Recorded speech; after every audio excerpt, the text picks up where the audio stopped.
Markins. But Omahin or Abetifi, a man who paying for our woman. Your Excellency, President of the Republic of Ghana, Honorable Chief of Staff, Mr. Julius Deborah, Honorable Ministers of State, MP from Praeso, MP for Abetifi, other colleague MPs here present, captains of industry and industry players, distinguished members of the business community, friends of the media, ladies and gentlemen, good afternoon. Permit me to start with a little bit of an experience in industry. As a young man, I started a transport business. My trading partners were KWAHUs. They supplied me spare parts and tires on credit. I went through difficult times with the banks, getting loans at high interest. They would deduct all the losses I've made, and then my check was just too small to even pay my loan. And my tire suppliers and spare parts dealers would be on me. I have to pay them. But what happened? Drivers would go and park and play football. They would park and steal some of their drinks and sell.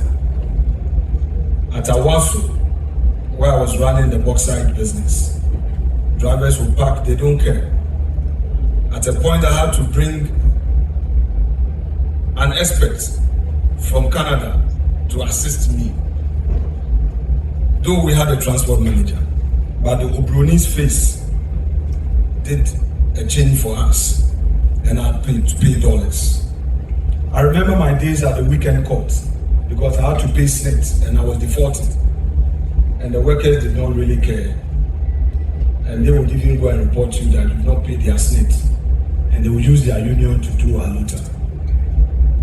The businessman is really suffering.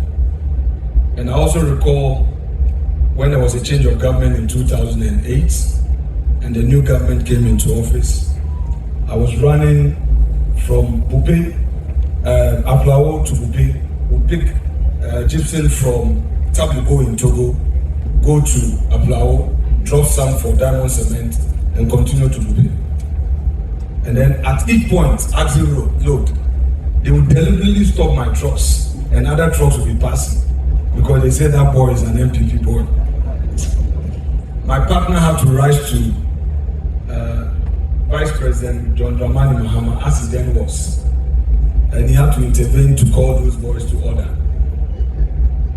Because I told my partner to tell him that the diamond cement factory in Bupe, if they don't get the limestone, they won't produce the cement, and it will affect his area. Did we go or did we come? Indeed, I needed to give you this background so that those of you in private business will relate, so that we know where we are starting from and what is expected of us as a political class. Let me say it's an honor to join you for this second edition of the KWAHU Business Forum, an important platform that continues to inspire fresh thinking about Ghana's economic future, while reminding us that the future of our nation is deeply intertwined with the active participation of the private sector, particularly the strength of its indigenous businesses and the vision of its entrepreneurs. The theme for this year, the future of business, the role of the financial sector, is not only timely but foundational. No economy can thrive where access to finance remains elusive. Ghana's economic future will depend heavily on the strength, agility, and the resilience of its business community, and on the strategic role of the financial sector that it plays in supporting particularly our indigenous enterprises to scale up and succeed. When we empower local businesses with the capital and confidence they need to grow, We do more than boost productivity. We open up the pathways for job creation. And in a country where youth unemployment remains one, also a social one as well. Now, championing entrepreneurship. As I've already indicated, as someone who over 2 decades not only found himself in public service, but also in the private enterprise, I understand the hurdles that define the entrepreneurial journey. I have walked the often unpredictable road of private enterprise, and so I know firsthand the thrill of opportunity and the weight of challenges that every Ghanaian entrepreneur must carry. I understand what it means to raise capital, to innovate through constraints, and to stay resilient in the face of shifting market dynamics in a fragile entrepreneurial ecosystem. These personal experiences have deepened my conviction that entrepreneurship is not just a livelihood, it is nation building. It is also what continues to shape my passion for championing policies that support and empower Ghanaian entrepreneurs and the private sector, because I don't just sympathize with their journey out of theory, I identify with it from lived experience. I understand their struggles, their sacrifices, and their ambitions.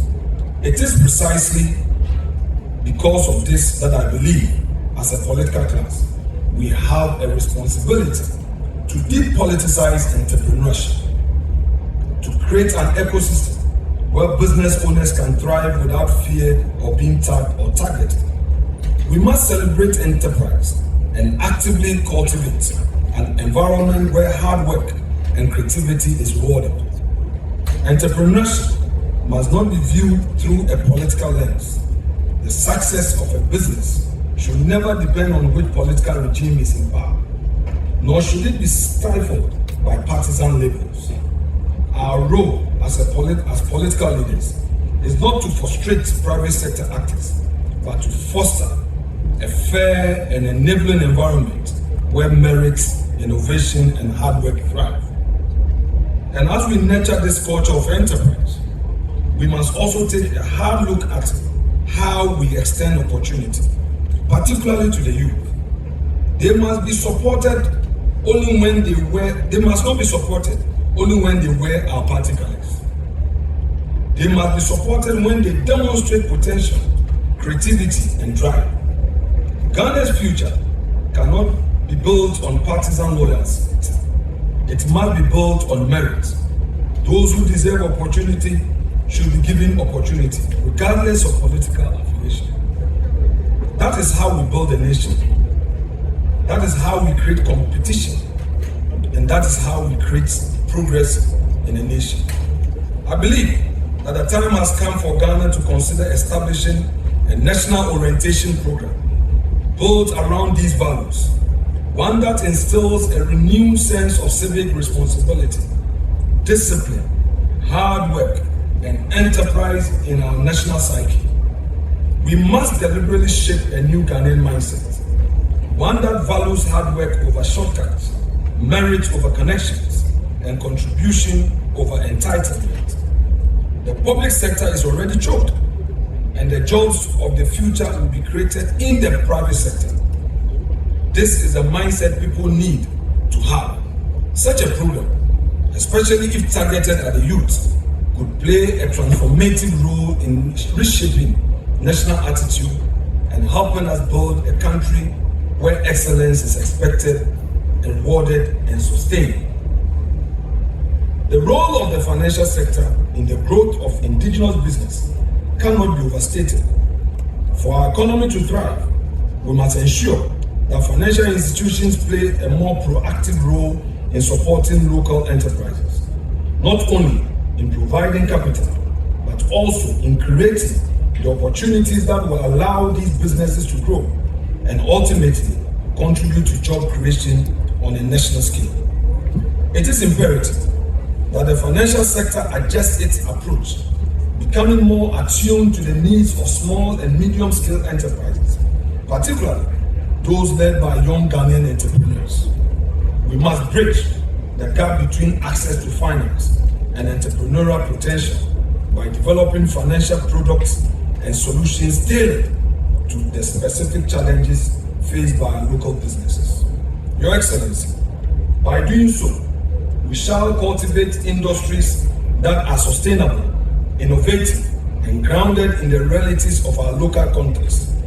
This shift will help transform the business landscape, making local enterprises the backbone of our economy and key drivers of job creation. As financial institutions, you are expected to rise to this challenge.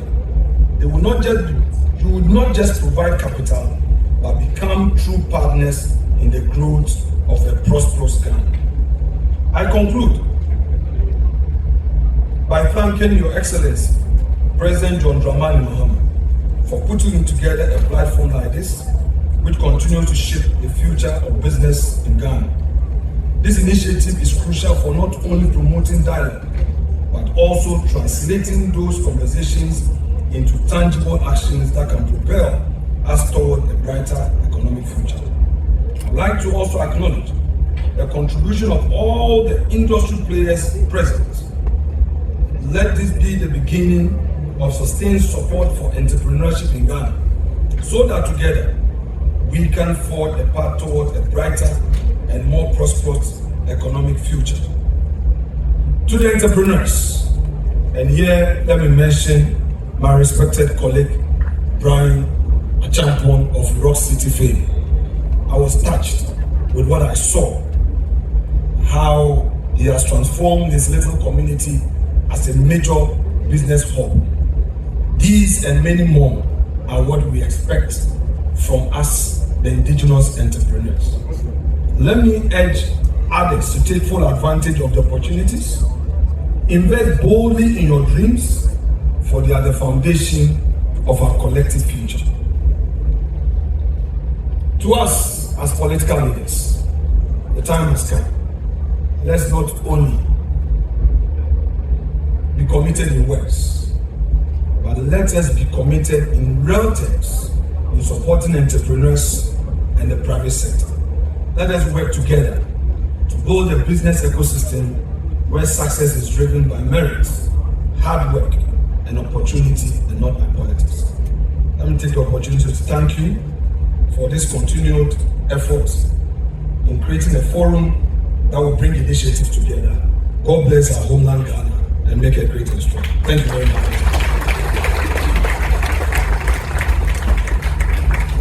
Thank you very much, Honorable Minority Leader.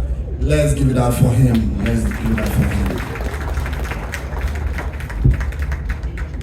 Next to mount the podium